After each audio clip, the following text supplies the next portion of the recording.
So this has been a recurring theme coming out of this camp. We had those quotes from Andy Reid. We had the quotes from Mahomes. You hear it here from Kelsey. And Dan Graziano, you were in their camp about 2 weeks ago, and you had a very interesting observation, I thought, in our conversation this morning about what this season, the opportunity, if you will, that it presents for Patrick Mahomes, maybe for the first time.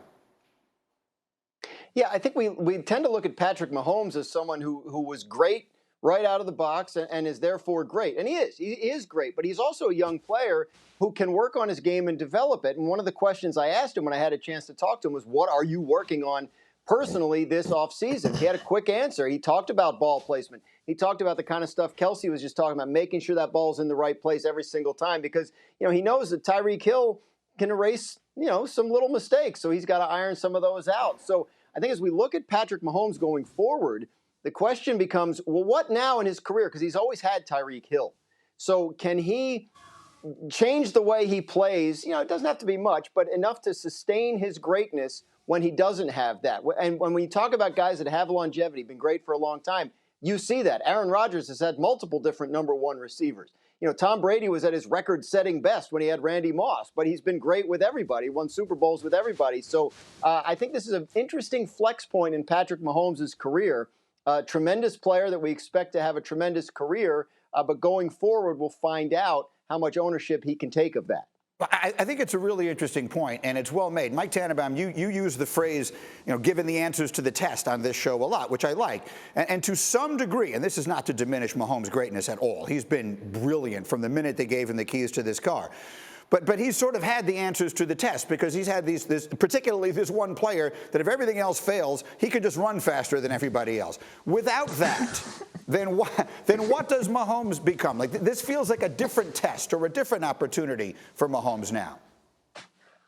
He has to become a force multiplier. He has to make everybody around him better. Valdez-Scantling, Sky Moore, Ronald Jones. And when you look at the great quarterbacks like a Brett Favre, one year it's Antonio Freeman, next year it's Donald Driver, and that's the definition of greatness, Greeny. Make those around you better. I agree with Dan. This is the next step for Patrick Mahomes. His greatness now isn't about just him. It's about making everyone around him better because he no longer has Tyreek Hill.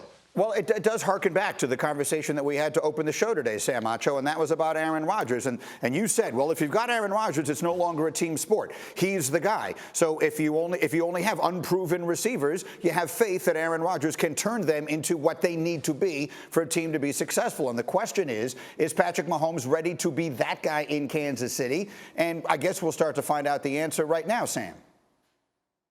Yeah, we will. And I believe in the Chiefs' plan. I believe in Andy Reid's plan. Look at drafting Sky Moore. I got a chance to spend time with the Western Michigan football team and their coach last week. Their coach coached Sky Moore, and he said, man, early on in his career, he couldn't get off press. All of a sudden, next year, he gets off press. Early on in his career, he wasn't a big play threat. You saw the stats. He led the FBS in slants for big plays. And so that draft pick, Sky Moore, ran a 4.440, low 4.4, 4.41. Some people said 4.3940. You bring in Marquez Valdez-Scantling, who similarly as far as yards per catch was up there with Tyreek Hill. And then Juju, who hasn't been healthy the last few years. If Juju is healthy, you have a plan in place put it together by Andy Reid and Eric Bieniemy to replace what you lost in Tyreek Hill for a much cheaper price. And so I love what I'm seeing from the Chiefs, and I think Patrick Mahomes will elevate his game this year because he doesn't have this guy, as you said, who can just run faster than everyone else. That's the bottom line. And Graziano, you said it right.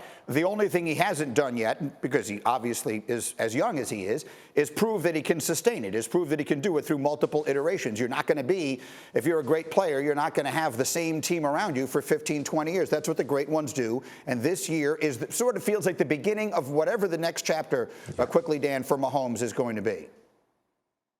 Yeah, and to be clear, we're talking about degrees of something here. This is a great, great talent, maybe an all-time great talent. The question is whether he can elevate to a Mount Rushmore-type legendary NFL quarterback, which is within the realm of possibility. I think that's a really good way to put it. We'll leave it there. There's no team I'm more interested to see what they look like than Kansas City's offense, because I think it's going to be different, and I think it's going to be lethal. All right. Thank you for watching ESPN on YouTube. For live streaming sports and premium content, subscribe to ESPN+.